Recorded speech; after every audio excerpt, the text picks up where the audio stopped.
Unser Weg führt uns heute an die Ostsee, in die Stadt Oldenburg in Holstein, knapp 60 Kilometer nördlich von Lübeck und nahe dem Tor zur Insel Fehmarn.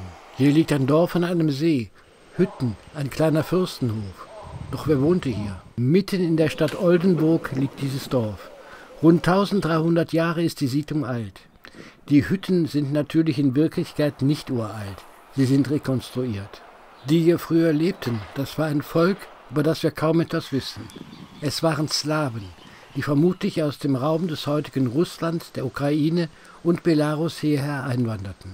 Das Dorf, oder besser die Stadt, hieß damals Starigard, das heißt alte Burg, und daraus wurde der Name Oldenburg. Oldenburg wurde also hier gegründet, wenn auch nicht genau hier, sondern etwa 300 Meter von diesem Ort entfernt.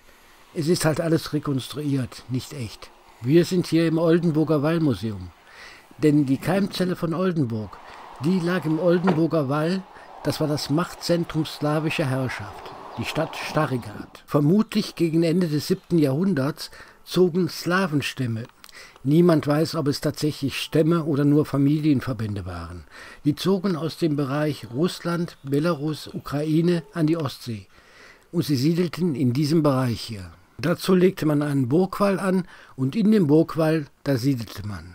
Nicht nur in Oldenburg, sondern auch anderswo bauten die Slawenstämme Burgen. Hier zum Beispiel, das ist die Burg in Radusch in der Niederlausitz.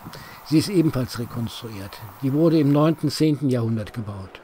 Man sieht, es hat auch hier die Form eines Ovals. In Radusch wurde das aus Holz gebaut, in Oldenburg ist es ein Erdwall. Ebenfalls in Brandenburg, da liegt im Ort Dissen diese Rekonstruktion einer Slawensiedlung. Stary Lud, das alte Volk, heißt dieses Freilichtmuseum. Die Hütten sehen hier etwas anders aus als in Oldenburg. Hier sind wir wieder im Oldenburger Wallmuseum. Hier in Oldenburg, also in Starigard, entstand ein Zentrum des Handels, der Politik und der Religion. Das hier war das Herrschaftszentrum der slawischen Fürsten von Wagrien. Wagrien kommt aus dem Slawischen und bedeutet, die an den Buchten leben. Denn Oldenburg hatte durch den sogenannten Oldenburger Graben einmal Zugang zur Ostsee. Wir schauen uns jetzt mal hier im Wallmuseum etwas um. Hier gibt es 2 Siedlungen mit insgesamt etwa 20 Gebäuden. Ein Dorf, und da sind wir jetzt, liegt am See. Einen Teil des Walls, der Starigard umgeben hat, hat man hier rekonstruiert, hier mit einem Eingangstor. Das Original war 18 Meter hoch. Mehrere Bauernhofhäuser gibt es hier, das sind Museumsgebäude. Da drin gibt es Ausstellungen zu den Slawen und zur Stadt Starigard. Das ist alles hier ganz interessant dargestellt. Es gibt jede Menge Schrifttafeln natürlich mit Erläuterungen. Es gibt Funde von Ausgrabungen, die ausgestellt sind, und das Ganze wird verbunden dann mit Figuren, die Szenen aus dem Leben der Slawen nachstellen. Man weiß allerdings bis heute nicht sehr viel über die Slawen. Wir wissen, dass sie Heiden gewesen sind, dass sie ein Fürstenhaus und einen Fürsten gehabt haben und in Gemeinschaften auch zusammenlebten. Und dass es Handwerker waren und man auch militärische Eroberungszüge gemacht hat. Und es waren Händler. Die Schiffe von Starigard aus, die fuhren bis nach Schleswig und sogar bis nach Kiew. Hier kann man in dem Museum einen Gang durch einen Slawenort machen. Man geht auf Holzboden lang und rechts und links sind die Hütten. Da kann man überall reinschauen, da ist auch überall was drin. Das Ende für die slawische Stadt Starigard, das kam dann im Mittelalter. So etwa ab dem 12. Jahrhundert zogen immer mehr Menschen aus dem Umland nach Starigard. Das waren keine Slawen. Langsam löste sich die Kultur der Slawen auf, insbesondere das Heidentum wurde langsam vom Christentum verdrängt. Dann wurde hier das Bistum Oldenburg gegründet. Wir verlassen das Ausstellungsgebäude und gehen wieder in diesen Hafenort. Ich glaube zwar nicht, dass es im frühen Mittelalter hier im Hafen so ordentlich ausgesehen hat, aber das ganze Museum ist halt sehr sauber. Die meisten der Hütten sind eingerichtet und man kann überall reingucken. Im Hafen liegt auch dieses Boot. Ich weiß nicht, ob es diese Rekonstruktion eines Handelsschiffs der Slawen ist. Man hat nämlich eines in Eckernförde ausgegraben und das ist hier rekonstruiert worden. Ich weiß aber nicht, ob es das Boot ist. Man versucht hier überall zu vermitteln, wie die Slawen gelebt haben und wie sie gearbeitet haben. Wir sehen hier Möbel, Kleider, Feuerstellen, Waffen, Handwerkszeug und vieles mehr.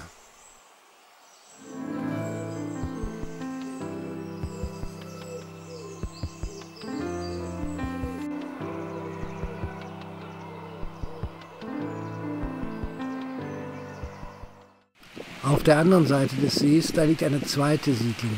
Die wurde nach dem Hafenort gebaut. Das ist eine sogenannte Handwerkersiedlung. Das Ganze wird hier tatsächlich genutzt fürs Handwerk. Hier finden auch Kurse, zum Beispiel auch für Schulklassen statt. Ein Bodenweg führt dorthin. Unterwegs sehen wir Schafe. Die haben sich auf der Wiese gemütlich gemacht. Jetzt kommen wir zur Handwerkersiedlung. Die Holzhäuschen haben ein Reetdach. Na, nett sieht das aus.